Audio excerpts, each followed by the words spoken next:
എല്ലാ കൂട്ടുകാർക്കും നമസ്കാരം. സീരിയൽ മാനിയ വെറൈറ്റി സ്റ്റോറീസിന്റെ ഏറ്റവും പുതിയൊരു വീഡിയോയിലേക്ക് എല്ലാ കൂട്ടുകാർക്കും സ്വാഗതം കേട്ടോ. അപ്പൊ ഞാൻ എത്തിയിരിക്കുന്നത് കുടുംബവിളക്ക് സീരിയലിന്റെ ഇന്നത്തെ ആ ഒരു സൂപ്പർ ഹിറ്റ് കഥയൊക്കെ ആയിട്ടാണ്. അപ്പൊ നമുക്ക് നേരെ സുമിത്രയുടെ ആ ഒരു കഥയിലേക്ക് പോയാലോ. കഥ തുടങ്ങുമ്പോൾ തന്നെ നമ്മളെ കാണിക്കുന്നത് അനന്യ പ്രേമയ്ക്കും വിശ്വനും മുന്നിൽ താനാണ് ആ ഒരു തെറ്റുകാരി, തൻ്റെ കുഞ്ഞ് അബോഷനായി പോകാനുള്ള ആ ഒരു പൂർണ്ണ ഉത്തരവാദി അത് താൻ തന്നെയാണ് എന്നുള്ള കാര്യമൊക്കെ പറഞ്ഞ് വളരെ സങ്കടപ്പെട്ട് അവൾ അവിടുന്ന് ഓടിപ്പോവാണ്. അപ്പൊ പ്രേമയും വിശ്വനും വിചാരിക്കുന്നത് ഒരുപക്ഷെ അനിരുദ്ധിനോടുള്ള സ്നേഹം കൊണ്ട് അവനെ രക്ഷിക്കുന്നതിന് വേണ്ടിയായിരിക്കും ഇവൾ ഇങ്ങനെ ഒരു കള്ളത്തരം പറഞ്ഞതെന്ന് തന്നെയാണ് അവർ വിശ്വസിക്കുന്നത്. അങ്ങനെ ആ ഒരു സീൻ കഴിയുമ്പോൾ നമ്മളെ കാണിക്കുന്നത് പങ്കജിനെയാണ് കേട്ടോ. പങ്കജ് ആണെങ്കിൽ വളരെ വിഷമത്തിലാണ്. അപ്പൊ വിചാരിച്ച പോലെയൊന്നും കാര്യങ്ങളൊന്നും നടന്നില്ലല്ലോ. പൂജയെ ഇങ്ങോട്ട് കൂട്ടിക്കൊണ്ട് വരാമെന്ന് വിചാരിച്ച് ചെന്നതാണ്.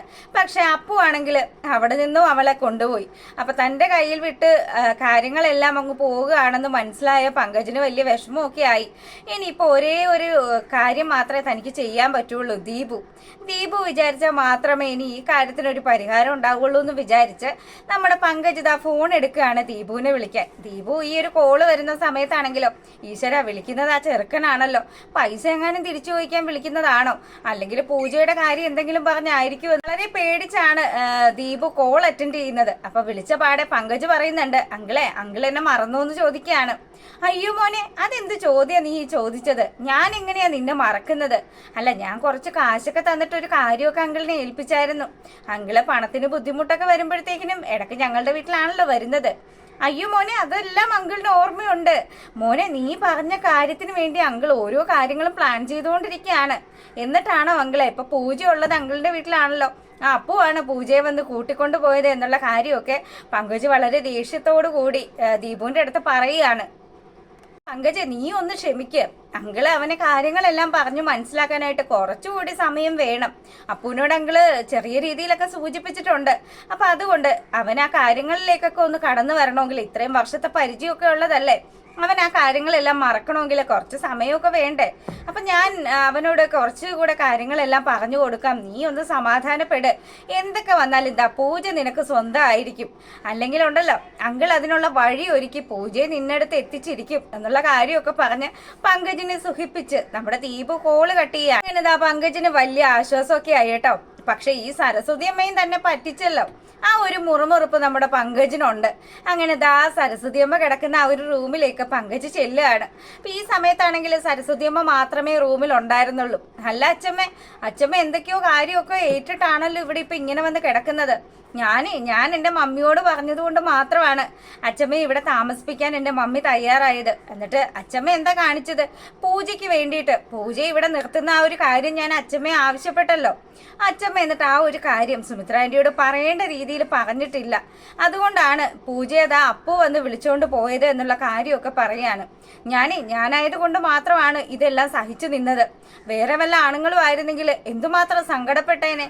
ഇങ്ങനെയൊക്കെ പറഞ്ഞ് സംസാരിക്കുന്ന ആ ഒരു സമയത്താണോ സുമിത്ര സരസ്വതി അമ്മയ്ക്ക് ആ ഒരു ജ്യൂസും ഒക്കെ ആയിട്ട് വരുന്നത്. അപ്പൊ ജ്യൂസ് കൊണ്ടുവരുന്ന ആ ഒരു സമയത്താണെങ്കിലോ സുമിത്രയെ കണ്ടതും പങ്കജാണെങ്കിൽ അവിടുന്ന് മുങ്ങാൻ തുടങ്ങുകയാണ്. അപ്പം പങ്കജിനോട് സുമിത്ര പറയുന്നുണ്ട്, എന്ത് കാര്യമാണ് എന്നോട് പറയാനായിട്ട് നീ അമ്മയുടെ അടുത്ത് ഏൽപ്പിച്ചത്? അതൊന്നുമില്ല ആന്റി, ഒന്നുമില്ല, ഞാൻ വെറുതെ ഇങ്ങനെ പറഞ്ഞതാണ് ആന്റി. പിന്നെ ഉണ്ടല്ലോ ആന്റി, ഇത് സ്വന്തം വീടായിട്ട് തന്നെ കണ്ടോണം.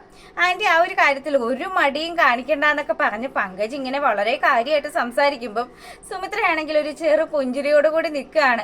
ആരുടെ വീട്ടിൽ വന്നിട്ടാണ് സ്വന്തം വീട് പോലെ താമസിക്കണം എന്നുള്ള കാര്യമൊക്കെ പറയുന്നത്? എന്ത് ബോധമുണ്ട് എന്നുള്ള രീതിയിലാണ് സുമിത്ര കളിയാക്കുന്നത്. പക്ഷെ ഈ പൊട്ടനായ പങ്കജിന് ഇതൊന്നും മനസ്സിലാവുന്നില്ല കേട്ടോ. അവൻ ഇങ്ങനെ ഓരോ കാര്യങ്ങൾ പറയുകയാണ്. ഇപ്പൊ ഞാൻ കിച്ചണിൽ നിന്ന സമയത്ത് നിന്റെ അമ്മയും അച്ഛനും കൂടി വന്നും പറഞ്ഞു ഇത് സ്വന്തം വീടായിട്ട് തന്നെ കണ്ടോണം എന്നുള്ള കാര്യം. അതുകൊണ്ട് ഞാൻ അങ്ങനെ തന്നെയാണ് വിചാരിക്കുന്നത് എന്ന് പറയുമ്പം എന്നാ ശരി, നിങ്ങൾ തമ്മിൽ സംസാരിച്ചോന്നും പറഞ്ഞ് പങ്കജ് അവിടുന്ന് പോവുകയാണ്. അങ്ങനെ സരസ്വതി അമ്മയ്ക്ക് വേണ്ടി സുമിത്ര ഉണ്ടാക്കിയ ആ ഒരു ഫ്രഷ് ജ്യൂസ് അത് സരസ്വതി വളരെ ആർത്തിയോടുകൂടി കുടിക്കുകയാണ്. അല്ല അമ്മേ, പങ്കജുമായിട്ട് എന്താണ് ഇടപാട്? അതൊന്നുമില്ല മോളെ, അവന് പൂജ ഇവിടെ നിർത്തണമെന്നൊരു ആഗ്രഹം ഉണ്ടായിരുന്നു. പക്ഷെ ഞാൻ അപ്പോഴേ പറഞ്ഞു സുമിത്ര പറയുന്നത് പോലെ പൂജ കാര്യങ്ങളെല്ലാം അനുസരിക്കുള്ളൂ എന്ന്. ഇതെല്ലാം കണ്ടുകൊണ്ടാണ് ഞാൻ ദീപുവേട്ടന്റെ അരികിലേക്ക് ആ ഒരു പൂജയെ അയച്ചത് എന്നുള്ള കാര്യം സുമിത്രയും ഒക്കെ പറയുന്നുണ്ട് കേട്ടോ. അങ്ങനെ ആ ഒരു സീൻ കഴിയുമ്പോൾ നമ്മളെ കാണിക്കുന്നത് ദീപുവിന്റെ വീടാണ്. അപ്പൊ ദീപു ആണെങ്കിലോ ഇനി എങ്ങനെയാണ് ഇവരെ തമ്മിലൊന്ന് തെറ്റിക്കുന്നത്? ദീപു ഓരോ കാര്യങ്ങൾ ഇങ്ങനെ ആലോചിച്ചുകൊണ്ടിരിക്കുകയാണ്. എന്തായാലും സുമിത്രേച്ചി ഇപ്പൊ ആ ഒരു വീട്ടിലുണ്ട്. അതുകൊണ്ട് തന്നെ രഞ്ജിതയ്ക്കെതിരെ സുമിത്രേച്ചി എന്തേലും ഒരു പടയൊരുക്കമൊക്കെ നടത്തും. ആ ഒരു കാര്യത്തിൽ നമ്മുടെ ദീപുവിന് ഒരു സംശയമില്ല കേട്ടോ. അപ്പൊ ഇവൻ ചിന്തിക്കുന്നത് ഇനി പങ്കജിന് വേണ്ടിയിട്ട് താൻ എന്താണ് ചെയ്ത് തീർക്കേണ്ടത്. പങ്കജ് ഇപ്പൊ പറഞ്ഞല്ലോ അപ്പുവും അതുപോലെ തന്നെ പൂജയും തമ്മിലുള്ള ആ ഒരു റിലേഷൻ അത് ഒരുപാട് അങ്ങ് പ്രോത്സാഹിപ്പിച്ചു കഴിഞ്ഞാൽ അത് വിഷയമാകും. അപ്പൊ അതുകൊണ്ട് ഇവരെ തമ്മിൽ ഒന്ന് തെറ്റിക്കാനുള്ള കാര്യങ്ങളാണ്. ഇപ്പോഴാകുമ്പോ പൂജ തന്റെ വീട്ടിലുണ്ട്, വിചാരിച്ചു കഴിഞ്ഞാൽ സാധിക്കാവുന്ന ആ ഒരു കാര്യമേ ഉള്ളൂ. ഇവരെ തമ്മിൽ മാക്സിമം അകത്തി നിർത്തുക എന്നുള്ളതാണ് നമ്മുടെ ദീപുവിന്റെ ഇപ്പോഴത്തെ ഒരു ലക്ഷ്യം. അങ്ങനെ പൂജയാണെങ്കിൽ ഇന്ന് ഓഫീസിലൊന്നും പോകണ്ട, അപ്പൊ ഫുൾ ടൈം ഫ്രീ ആണെന്നൊക്കെ പറഞ്ഞ് അങ്ങനെ ഇരിക്കുമ്പോഴത്തേക്കിനും നമ്മുടെ അപ്പു വന്നിട്ട് പറയുന്നുണ്ട്, എന്നാ നമുക്കൊന്ന് പുറത്തു പോയാലോ, നമുക്കൊന്ന് കറങ്ങാൻ പോകാടോ, എത്ര നാളായി നമ്മൾ തമ്മിലൊന്ന് പോയിട്ട്. അതിനെന്താ അപ്പോട്ടാ, ഞാൻ റെഡിയാണ്, നമുക്ക് പോവാന്നും പറഞ്ഞ് ഇങ്ങനെ സംസാരിച്ചുകൊണ്ട് നിൽക്കുമ്പോഴാണ് ദീപു അങ്ങോട്ട് വരുന്നത്. അപ്പൊ രണ്ടാളും കൂടി എവിടെയോ പോവാൻ പ്ലാൻ ഇടുകയാണ് എന്നുള്ള കാര്യം മനസ്സിലാക്കി ദീപു ചോദിക്കുന്നുണ്ട്, അല്ല രണ്ടുപേരും കൂടി എങ്ങോട്ട് പോവാണ്? അത് ഞങ്ങളൊന്ന് ബീച്ചിൽ പോകുന്നുണ്ട്, പിന്നെ പറ്റിയാലൊരു സിനിമയ്ക്കൊക്കെ പോവും. സിനിമയ്ക്കും ബീച്ചിലും ഒക്കെ പോകുന്നുണ്ടോ? ഞങ്ങളും പോയിട്ട് കുറെ കാലമായി. എന്നാ ഒരു കാര്യം ചെയ്യാം, അച്ഛനും നിങ്ങളുടെ കൂടെ വരട്ടെ എന്ന് ചോദിക്കുകയാണ്. അപ്പം നമ്മുടെ അപ്പൂനാണെങ്കിൽ ദീപുവിനെ അരച്ച് കലക്കി കുടിക്കാനുള്ള ദേഷ്യം വന്നു കേട്ടോ. എങ്ങനെയെങ്കിലും തന്നെ അവളെ ഒന്ന് കറക്റ്റ് ചെയ്ത് കൊണ്ടുവരുന്ന ആ ഒരു സമയത്ത് തന്നെ ഇതെന്തൊരു തന്തയാണപ്പാ എന്നും പറഞ്ഞ് നമ്മുടെ അപ്പൂന് ദേഷ്യം വരികയാണ്. അപ്പൊ ചിത്ര പറയുന്നുണ്ട്, നിങ്ങളിത് എന്താ മനുഷ്യ, പിള്ളേര് പോകുന്നിടത്ത് നിങ്ങളിതിപ്പോ എന്നാത്തിനാ പോകുന്നത്? നമുക്ക് രണ്ടുപേർക്കും കൂടി എവിടെയാന്ന് വെച്ചാൽ പോവാലോ, നിങ്ങളും ചുമ്മാ പിള്ളേരുടെ ഇടയിൽ കട്ടുറുമ്പാകല്ലേ എന്ന് പറയുകയാണ്. അപ്പൊ ദീപു പറയുന്നുണ്ട്, അതിനിപ്പോ എന്നാ, നമ്മൾ കൂടി അവരുടെ കൂടെ പോയി കഴിഞ്ഞാൽ എന്ത് പ്രശ്നം ഉണ്ടാവാനാണ്? നീ പെട്ടെന്ന് തന്നെ റെഡിയാകി ചിത്രേ, നമുക്കിന്ന് പുറത്തുനിന്ന് ഭക്ഷണമൊക്കെ കഴിക്കാമെന്നും പറഞ്ഞ് ദീപു ആണെങ്കിൽ ഇവരോടൊപ്പം പോവാൻ തയ്യാറായി നിൽക്കുമ്പോഴത്തേക്കിനും അപ്പു പെട്ടെന്നൊരു നമ്പർ എടുക്കുകയാണ്. അതെ, എൻ്റെ ഒരു കൂട്ടുകാരൻ ഇന്ന് എന്നെ കാണണമെന്ന് പറഞ്ഞായിരുന്നു. പൂജ സോറി കേട്ടോ, ഞാൻ ആ കാര്യം അങ്ങ് വിട്ടുപോയി, ഞാൻ അവിടെ പോയിട്ട് വരാം. അപ്പം അത് കഴിഞ്ഞിട്ട് സമയം ഉണ്ടെങ്കിൽ നമുക്കിന്ന് പോവാം, അല്ലെങ്കിൽ മറ്റൊരു ദിവസം പോവാമെന്നും പറഞ്ഞ് ആ ഒരു ട്രിപ്പ് തന്നെ നമ്മുടെ അപ്പു നൈസായിട്ട് ക്യാൻസൽ ചെയ്യാണ്. അപ്പൊ ദീപുവിന് പിടികിട്ടി താൻ വരുന്നത് കൊണ്ട് തന്നെയാണ് ഇവൻ ഇങ്ങനൊരു അടവ് ഇട്ടത് എന്നുള്ള കാര്യം. എന്തായാലും അപ്പന്റെ മകനാണല്ലോ, അതുകൊണ്ട് ആ കാര്യത്തിൽ വലിയ സംശയമൊന്നും വരുന്നില്ല. അങ്ങനെ നമ്മുടെ പൂജയാണെങ്കിൽ എന്നാ ഒരു കാര്യം ചെയ്താലോ, അമ്മയെ വിളിച്ചാലോ, അമ്മയെ വിളിച്ചിട്ട് ഇന്ന് അമ്മയുടെ അടുത്ത് പോയി നിന്നാലോ. അപ്പം ആ ഒരു കാര്യമൊക്കെ ഇങ്ങനെ ആലോചിച്ച് പൂജ നമ്മുടെ സുമിത്രയെ വിളിക്കാൻ തുടങ്ങുകയാണ്. അപ്പൊ സുമിത്രയെ വിളിക്കുമ്പോഴത്തേക്കിനും സുമിത്ര ഫോൺ എടുത്ത പാടെ തന്നെ സുമിത്ര പറയുന്നുണ്ട്, മോളെ അമ്മ നിന്നെ അങ്ങോട്ട് വിളിക്കാനിരിക്കുമായിരുന്നു. അമ്മതേ എനിക്കിന്ന് ഓഫീസിലൊന്നും പോവണ്ട, പിന്നെ ഞാൻ വിളിച്ചത് എന്താന്നോ, ഇന്ന് ഞാൻ ഫ്രീ ആയതുകൊണ്ട് ഞാനിന്ന് അമ്മയോടൊപ്പം വരട്ടെ, ഞാൻ അവിടെ വന്ന് ഇന്ന് നിന്നോട്ടെ എന്ന് ചോദിക്കുകയാണ്. മോളെ ഇന്ന് നീ വരണ്ട, അമ്മ നിന്നെ ഒരു കാര്യം പറഞ്ഞേൽപ്പിക്കാൻ ഉദ്ദേശിച്ചിരിക്കുമായിരുന്നു. പിന്നെ ഉണ്ടല്ലോ മോൾ ഇന്നൊരു കാര്യം ചെയ്യണം, നമ്മൾ അന്ന് പോയി ബലിയിട്ട ആ ഒരു ക്ഷേത്രം ഉണ്ടല്ലോ, ആ ക്ഷേത്രത്തിലേക്ക് മോൾ ഇന്ന് പോണം. അതെന്തിനമ്മ ആ ക്ഷേത്രത്തിൽ ഞാൻ പോകുന്നത്? അതെ മോള് പോണം. അമ്മയ്ക്കാണെങ്കിൽ നിനക്കറിയാലോ, അന്ന് അനിരുദ്ധിനെ ഞാൻ ആ ഒരു ക്ഷേത്രത്തിൽ വെച്ച് കണ്ടതിന് ശേഷം എനിക്കൊരു സമാധാനവും ഇല്ല. ഇപ്പോഴും എൻ്റെ മനസ്സ് പറയുന്നത് എൻ്റെ മകൻ തന്നെയാണ്, അമ്മ തന്നെയാണ്. അതുകൊണ്ട് നീ ഒരു കാര്യം ചെയ്യണം, ഇന്ന് നീ ആ ക്ഷേത്രത്തിൽ പോയി അവിടുത്തെ ആ ഒരു മാനേജറൊക്കെ ഒന്ന് പോയി കാണണം. അപ്പൊ കണ്ടതിന് ശേഷം അവിടെയുള്ള ആ ഒരു CCTV ഫുട്ടേജ് പരിശോധിക്കണം. അന്ന് അനിരുദ്ധ് വന്നിട്ടുണ്ടെങ്കിൽ ഉറപ്പായിട്ടും അവൻ അതിൽ പതിഞ്ഞിട്ടുണ്ടാവില്ലേ? അങ്ങനെയാണെങ്കിൽ എൻ്റെ മോനെ എനിക്ക് കണ്ടെത്താൻ സാധിക്കും. അതുകൊണ്ട് എൻ്റെ മോള് അമ്മയ്ക്ക് വേണ്ടി ഇതൊന്ന് ചെയ്യുമോ എന്ന് ചോദിക്കുകയാണ്. എൻ്റെ അമ്മയ്ക്ക് വേണ്ടി ഞാനല്ലാതെ പിന്നെ ആരാണ് ഇത്തരം കാര്യങ്ങളൊക്കെ ചെയ്യുക? അമ്മ വിഷമിക്കൊന്നും വേണ്ട കേട്ടോ, ഞാൻ ഇന്ന് തന്നെ പോവാന്ന് പറയുകയാണ്. അപ്പൊ സുമിത്രയ്ക്കും ആശ്വാസമായി. അപ്പം സുമിത്ര പറയുന്നുണ്ട്, എന്നാ മോൾ ഇന്ന് വൈകിട്ട് തന്നെ പോണം എന്നുള്ള കാര്യമൊക്കെ പറയാണ്. അപ്പം ഈ ഒരു ഫോൺ സംഭാഷണമൊക്കെ നമ്മുടെ ദീപു ഒളിഞ്ഞു നിന്ന് കേൾക്കുന്നുണ്ട്. ദീപു ആണെങ്കിൽ ഇതാ പൂജയുടെ നീക്കങ്ങളെല്ലാം ഇങ്ങനെ രഹസ്യമായി വാച്ച് ചെയ്യാണ്. അപ്പൊ ഇവളിത് ആരോടാണ്, എവിടെ പോകുന്ന കാര്യമാണ് ഈ സംസാരിക്കുന്നത് എന്നൊക്കെ ഇങ്ങനെ ആലോചിച്ച് ദീപു നിൽക്കുമ്പോഴത്തേക്കിനും നമ്മളെ കാണിക്കുന്നത് അനിരുദ്ധിനെയും അനന്യയും ആണ് കേട്ടോ. അവര് രണ്ടാളും ഇങ്ങനെ സംസാരിക്കുകയാണ്. അപ്പം അനിരുദ്ധ് പറയുന്നുണ്ട്, അനന്യ നീ എന്തിനു വേണ്ടിയിട്ടാണ്, ഞാൻ ചെയ്ത ആ ഒരു തെറ്റിന്റെ ഫലമാണ് നമ്മളുടെ കുഞ്ഞ് നഷ്ടപ്പെട്ടത്. ആ തെറ്റ് നീ എന്തിനാണ് നീ സ്വന്തമായിട്ട് ഏറ്റെടുക്കുന്നത്? എനിക്കറിയാം ഞാൻ നിന്നെ പരിഗണിക്കാതിരുന്നതും അവഗണിച്ചതും ഒക്കെ.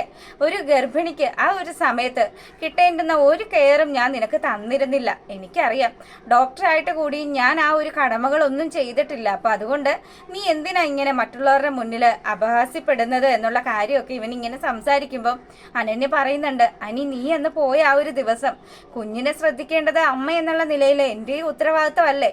പക്ഷേ എനിക്കാണെങ്കിൽ അന്ന് ആ ഒരു സ്റ്റെയറിൽ നിന്നും വീണത് കൊണ്ട് തന്നെ അങ്ങനെ ആ ഒരു പരിക്ക് പറ്റുകയൊക്കെ ചെയ്തത്. എൻ്റെയും മനോനില അത്രയ്ക്ക് ശരിയല്ലായിരുന്നു. എനിക്കും ഒരുപാട് പ്രശ്നങ്ങളൊക്കെ വന്നത് കൊണ്ട് തന്നെയാണ് ഈ ഒരു കുഞ്ഞ് നമുക്ക് ഇന്ന് കിട്ടാണ്ട് പോയത്.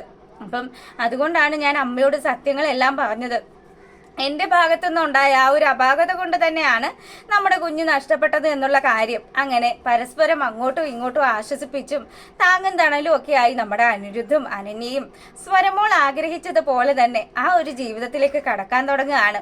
അപ്പോൾ ഒരിക്കലും താൻ ഇനി തൻ്റെ അനിരുദ്ധിനെ പിരിയില്ല എന്ന് പ്രേമയുടെ മുഖത്തടിച്ചതുപോലെയാണല്ലോ അനന്യ പറഞ്ഞത്. അത് ആ ഒരു കാര്യം നമ്മുടെ അനിരുദ്ധ് കേൾക്കുകയൊക്കെ ചെയ്തതാണ്. അങ്ങനെ തൻ്റെ ജീവനായ അനന്യയെ തൻ്റെ ഹൃദയത്തോട് ചേർത്ത് നിർത്തുകയാണ് അനിരുദ്ധ്. അപ്പൊ അവരവിടെ അങ്ങനെ ഹാപ്പി ആയിട്ട് നിൽക്കുമ്പം ഇതെല്ലാം കണ്ട് നമ്മുടെ സ്വരമോൾ ഒരുപാട് സന്തോഷിക്കുന്നുണ്ട്.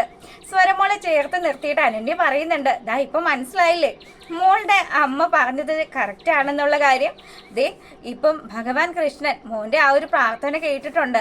അതുകൊണ്ടാണ് അച്ഛനും അമ്മയും തമ്മിലുള്ള ആ ഒരു പിണക്കമൊക്കെ മാറി ഇനി നമ്മൾ മൂന്നാളും നല്ല ഹാപ്പി ആയിട്ട് ജീവിക്കുമെന്നൊക്കെ പറഞ്ഞ് അവരങ്ങനെ സന്തോഷിച്ച് നിൽക്കുകയാണ്. അപ്പൊ ഈ സമയത്താണെങ്കിലും നമ്മുടെ സുമിത്രയുടെ അടുത്ത് ഒരു ബ്ലാക്ക് കോഫിയും പിന്നെ ഒരു മധുരയിടാത്ത കോഫിയും ഒക്കെ ചോദിച്ച് രഞ്ജിതയും അരവിന്ദനും ഒക്കെ വന്നായിരുന്നല്ലോ. അപ്പൊ ഇവർ ഇത്രയും സമയമായിട്ട് ഈ സുമിത്ര ഇതെന്താ തങ്ങൾക്ക് കോഫി കൊണ്ടുവരാത്തത്? അപ്പൊ എന്തായാലും അത് അന്വേഷിക്കണമല്ലോ. വേലക്കാരി ഉള്ളതിനാണെങ്കിൽ പറഞ്ഞു വിടുകയും ചെയ്തു. അപ്പം അങ്ങനെ കോഫി ചോദിച്ച് രഞ്ജിത വരുമ്പോഴത്തേക്കിനും, അതെ രഞ്ജിത, ഞാൻ നിന്റെ സർവന്റ് അല്ല. എൻ്റെ അമ്മായി അമ്മയ്ക്ക് ഈ ഒരു അവസ്ഥ വരാൻ കാരണം നിന്റെ ഭർത്താവും നീയും ഒക്കെയാണ്. അപ്പം അത് മാറുന്നത് വരെ എൻ്റെ അമ്മായി അമ്മയുടെ കാര്യങ്ങൾ നോക്കാൻ വേണ്ടി മാത്രമാണ് ഞാനിവിടെ നിൽക്കുന്നത്.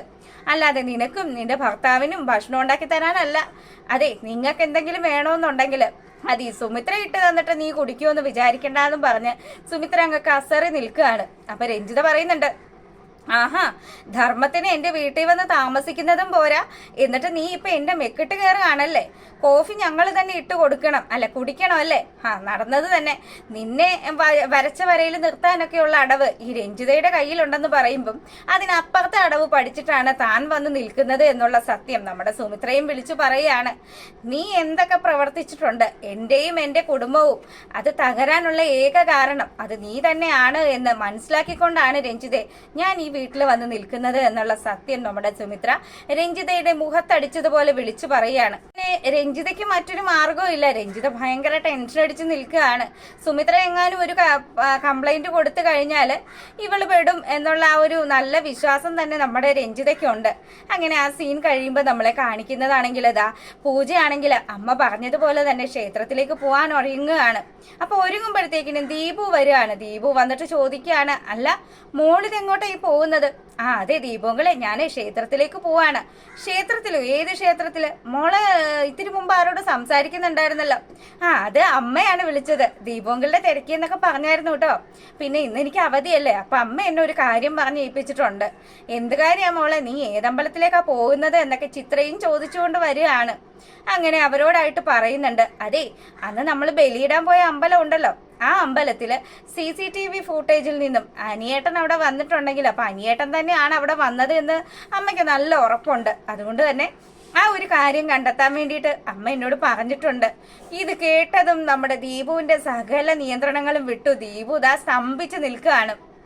അപ്പം താൻ എന്ത് കാര്യമാണോ സുമിത്രേച്ചിയിൽ നിന്നും മറച്ചു പിടിച്ചത്, ആ ഒരു സത്യത്തിന് പിന്നാലെ സുമിത്ര സഞ്ചരിക്കുന്നു എന്നുള്ള കാര്യം അറിയുമ്പോഴത്തേക്കിനും ദീപു കിടുങ്ങുകയാണ്. അപ്പം പൂജമോളെ മാക്സിമം തടഞ്ഞു നിർത്തണം. ഒരു കാരണം വെച്ചാൽ ഇവള് ക്ഷേത്രത്തിൽ പോയി ആ ഒരു രേഖകളോ CCTV സംഗതികളോ ഒന്നും കണ്ടുപിടിക്കരുത്. അതിനി താൻ എന്ത് ചെയ്യും എന്നുള്ള കാര്യം ഇങ്ങനെ ആലോചിച്ച് നിൽക്കുകയാണ്. അപ്പൊ പൂജ താ റെഡിയായി ഇറങ്ങുകയാണ്. അപ്പം ഇനിയിപ്പോ ഒരേ ഒരു മാർഗം മാത്രമേ ഉള്ളൂ, രഞ്ജിത വിചാരിച്ചാൽ മാത്രമേ ഇനി ആ ഒരു CCTV ഫുട്ടേജ് അത് അവിടെ നിന്ന് മായ്ക്കാൻ പറ്റുള്ളൂ. അങ്ങനെ രഞ്ജിതയെ വിളിക്കുന്ന സമയത്താണെങ്കിൽ ദീപു ആണ് വിളിച്ചത് എന്നുള്ള കാര്യം സുമിത്രയും മനസ്സിലാക്കുന്നുണ്ട്.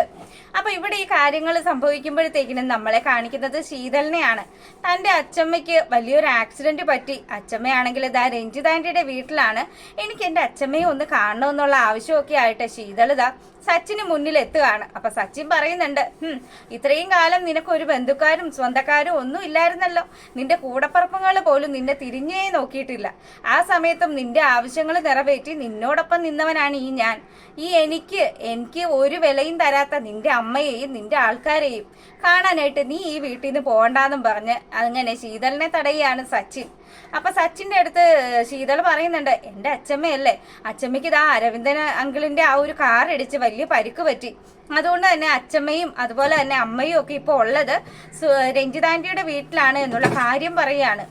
ഏത് ആന്റിയുടെ വീട്ടിലേക്കാണെങ്കിലും നീ ഇവിടെ നിന്ന് ഇറങ്ങണ്ട, നീ ഇവിടെ നിന്ന് പോയി കഴിഞ്ഞാൽ പിന്നെ ഈ സച്ചിന്റെ മറ്റൊരു മുഖം നീ കാണുമെന്നുള്ള ആ ഒരു ഭീഷണി മുഴക്കി നിൽക്കുകയാണ് സച്ചിൻ. അപ്പൊ ഇതൊക്കെ കാണിച്ചുകൊണ്ടാണ് ഇന്നത്തെ ആ ഒരു എപ്പിസോഡ് വന്നിട്ടുള്ളത്.